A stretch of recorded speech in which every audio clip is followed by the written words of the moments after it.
എല്ലാവർക്കും കാട്ടിലത്തെ കിച്ചണിലേക്ക് സ്വാഗതം. ഇന്ന് നമ്മൾ സാമ്പാർ പൊടിയാണ് ഉണ്ടാക്കുന്നത്. ഇത് ഫ്രിഡ്ജിൽ എടുത്തേക്കണെങ്കിൽ മാസങ്ങളോളം കേടുവരാണ്ടിരിക്കും. നല്ല ടേസ്റ്റും നല്ല മണമുള്ള സാമ്പാർ പൊടിയാണ്. അപ്പോൾ ഇതെങ്ങനെ ഉണ്ടാക്കുന്നത് നോക്കാം. സാമ്പാർ പൊടി ഉണ്ടാക്കാൻ ആവശ്യമായ സാധനങ്ങൾ: 50 ഗ്രാം ഉണക്കമുളക്, 10 കാശ്മീരി മുളക്, 25 ഗ്രാം മല്ലി, 5 സ്പൂണ് കടലപ്പരിപ്പ്, 5 സ്പൂണ് ഉഴുന്നുപരിപ്പ്, 2 സ്പൂണ് ഉലുവ, 2 സ്പൂണ് തൂരപ്പരിപ്പ്, 1 സ്പൂണ് മഞ്ഞൾപ്പൊടി, 25 ഗ്രാം കട്ടക്കായം, കുറച്ച് കറിവേപ്പില. എല്ലാ മുളകിൻ്റെ ഞെട്ടി ഇങ്ങനെ പൊട്ടിച്ച് കളയാം. ചീഞ്ചട്ടി ചൂടായിണ്ട്. നമുക്ക് മുളകിലിട്ടിട്ട് സ്ലോ വെച്ചിട്ട് ഫ്രൈ ആക്കി എടുക്കാം. ഗ്യാസ് സ്ലോ വയ്ക്കാം.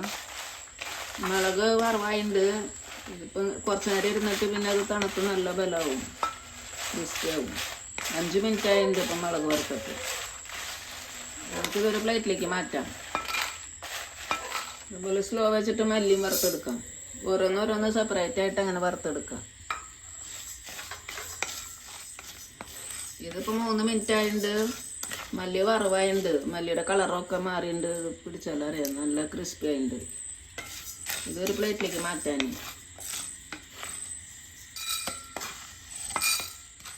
ഇനി കടലപ്പരിപ്പ് ഇടാം, ഉഴുന്നിടാം, ഈ തൂരപ്പരിപ്പ് ഇടാം. ഇത് മൂന്നും നന്നായിട്ട് വറുത്തെടുക്കാം. പരിപ്പൊക്കെ വറവായിട്ടുണ്ട്. 10 മിനിറ്റ് ആയിട്ടുണ്ട്. 10 മിനിറ്റ് എടുത്തു ഇത് വറക്കാൻ. ഇനി നമുക്കിതൊരു പ്ലേറ്റിലേക്ക് മാറ്റാം. ഉലുവ വറുത്തെടുക്കാം.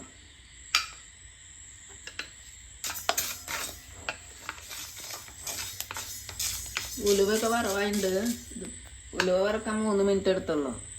ഇനി നമുക്കിതൊരു പ്ലേറ്റിലേക്ക് മാറ്റാം. ഈ കായം വറക്കാം. ഇത് ചെറുതാക്കിയിട്ട് ഇങ്ങനെ കട്ട് ചെയ്തിട്ട് ഇടാം. കായം നമുക്ക് ഇതേപോലെ ഇളക്കിയിട്ട് നന്നായിട്ട് വറവായിട്ട് എടുക്കാം. കായം വറുത്തിട്ട് 2 മിനിറ്റ് അതിൻ്റെ ഇതൊന്നും കൂടി ഇതേപോലെ ഇങ്ങനെ പൊട്ടിച്ചിട്ടിട്ട് വറുക്കുക. അതിൻ്റെ ഉള്ളിൽ നന്നായിട്ട് വറവാവണം. ഇതേപോലെ പൊട്ടിച്ചിടുക. കായം വറവായിട്ടുണ്ട്. 10 മിനിറ്റ് ആയിട്ടുണ്ട്. ഇത് നമുക്കൊരു പ്ലേറ്റിലേക്ക് മാറ്റാം. കറിവേപ്പില ഇടാം. ഇത് നന്നായിട്ട് ഇങ്ങനെ വറുത്ത് എടുക്കാം. കറിവേപ്പില നന്നായി റോസ്റ്റ് ആയിട്ടുണ്ട്. ഇത് നമുക്കൊരു പ്ലേറ്റിലേക്ക് മാറ്റാം.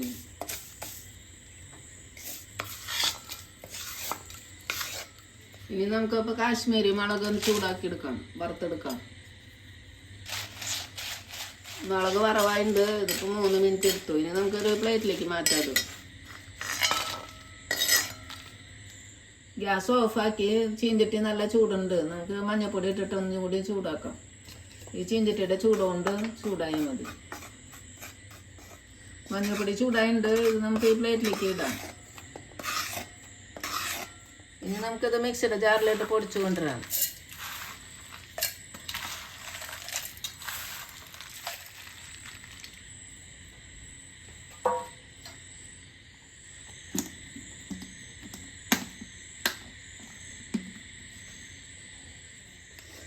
സാമ്പാർ പൊടി റെഡി ആയിട്ടുണ്ട്. അപ്പോൾ എല്ലാവരും ട്രൈ ചെയ്ത് നോക്കുക. ഇഷ്ടമെങ്കിൽ ലൈക്ക് ചെയ്യുക, ഷെയർ ചെയ്യുക, സബ്സ്ക്രൈബ് ചെയ്യുക. Thank you.